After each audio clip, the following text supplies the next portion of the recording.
I have a story to share with you.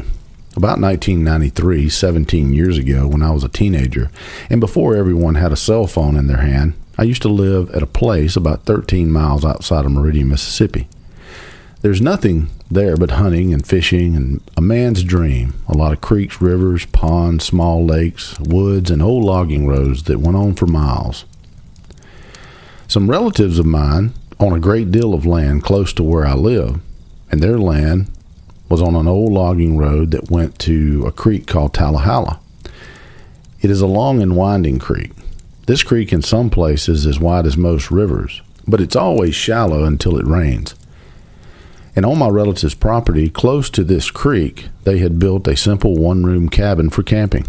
It was built high on 5-foot telephone poles for when the creek floods. It would be above the water line. I had camped there many times, but one fall night, when I went camping there, which was my last time to go, I went with some friends, and there were 4 of us. We had been wade fishing all day, and we had planned to stay there the night. So we fished until dark and went back to the cabin, made a simple fire, hung out, drank a little whiskey that we had borrowed, and cleaned a lot of fish. We did that until about 11 p.m. Then all went into the cabin for the night and lit up a couple of Coleman lanterns and got a good fire going in the wood heater, and we laid down for the night. The next thing I knew, I woke up to some noise in the cabin, and I looked up while rubbing my eyes to see one of my friends almost jogging through the cabin from the door to his bed. I guess I was last to wake up, and I asked, "What are y'all doing?" They said all at once, "Something's out there." I rolled my eyes at them and turned away and laid back down. And I said, "There's nothing out there. Go back to sleep." Just as I finished saying it, I heard the noise. It sounded like limbs breaking in a short distance, and one of my friends yelled, "What the hell is that?" Another replied he didn't know. So let's just say I was awake now. I got up, tried to listen better, and I could hear it. When I put my ear to the wall, I could hear it. What sounded like something hitting trees and walking heavily through the woods next to us. I started to think what that could be. I knew it wasn't a buck. Rutting season is later in the year, and there are black bears here, but I never heard any commotion like this. Plus, it sounded like it was growling. Well, I was freaked now. My friends and I grew up hunting and fishing and camping in the woods, and are very experienced in sights and sounds of the woods and its animals. But I was not familiar with this type of sound and behavior. As I listened, I could hear it pace back and forth through the woods next to us, and it seemed to be breaking limbs. And at one point, it made a loud noise like a growl. I stepped back from the wall and said, "What are we going to do?" One of my friends asked what we should do. "What do you mean?" I said. "What if whatever that is tries to get in here?" A silence came over all of us, and we were all thinking about the same thing: protection. We scrambled to find what we had. I had a .38 snub-nosed pistol with 5 shells that I always take camping. We had a few knives and a machete and some long logs from the small wood pile inside.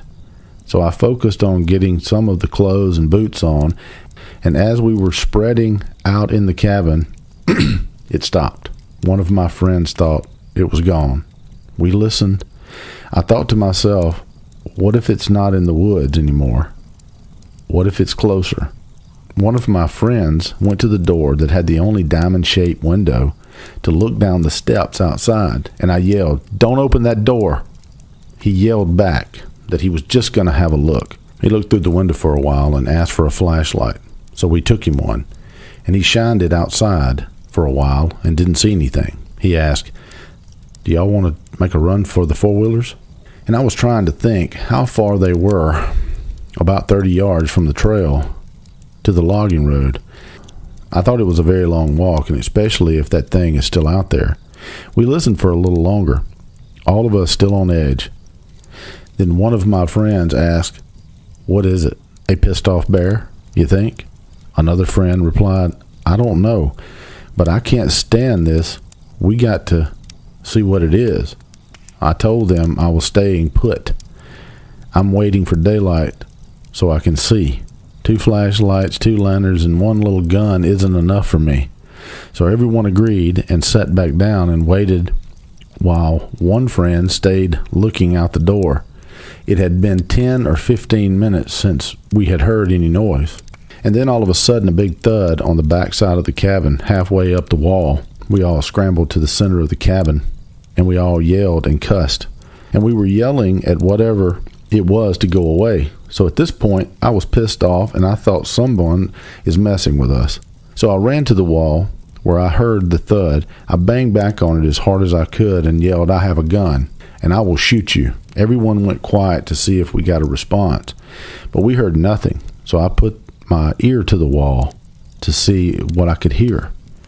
What I heard still freaks me out today. It sounded like heavy breathing, about waist down from me, and what sounded like a hand rubbing against the outside of the wall, like it was trying to find a way in. I stepped back and looked at the wall. It was head level, where I heard what sounded like a hand rubbing the wall. If you were standing outside, you would be almost 12 feet from the ground. As I was thinking about this, one of my friends said, "Did you hear anything?" But I said no. But they knew I did. So I said, "We might need to make a run for it," to the four-wheelers. We walked to the door and got ready. One of my friends said, "When I open this door, don't stop. Just run and crank them up. It don't matter who's driving, just whoever gets there first."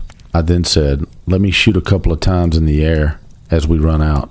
2 of them said, "Okay." The other friend said, "Why is that thing close?"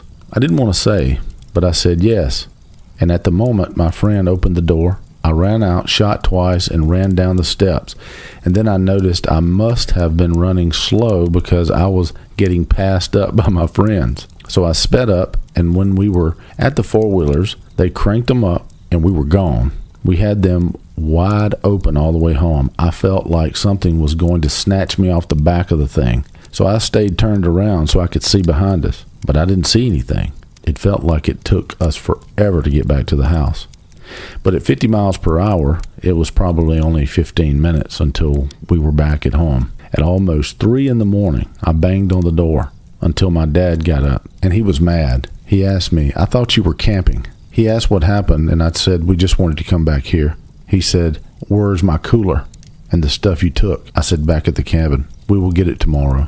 I never saw him so mad that we left everything there, but he could see I was upset, so he left me alone and went back to bed. Needless to say, we did not sleep. We just talked about what it could have been and what was it doing. As we talked and fussed about, our courage was building as the daylight approached. So we waited until about 8 a.m. and loaded up some shotguns and rifles, and we went back ready for whatever we might have to face. When we got there, everything was in order, and they went inside. I went to the back of the cabin and looked up at the wall where I heard the breathing. It was about 8 feet, and where I heard the hand rubbing the wall was about 12 feet. I looked all over the ground, and there was no tracks of any kind, but the ground was hard. But as we searched the woods around the cabin, we did find limbs broke, pulled down from all different heights. Highest was 9 feet, and the lowest was 4 feet. No hairs, no smells, just broken limbs. We looked for hours, then we gathered our things, went back home, and we did not talk about it because we knew people would laugh and make fun of us. So I didn't talk about it again for a few years. It makes a great camping story, of course. People think you're pulling their leg or messing with them. I just laugh along. But I did go camping again a year or more later, just not there. I did go back to the cabin a few times to go fishing, but always during the day. I'm not scared of the woods. I grew up around here, but I do fear what might be in them. So what do I believe it was? I don't know. I didn't see it. So I tried not to think about what it could have been. I just know I don't take my surroundings lightly. And if there is a such thing as a Bigfoot or whatever's out there, I am sure as a wild beast or an animal, it doesn't want to be messed with and can be hostile like a bear. So be careful.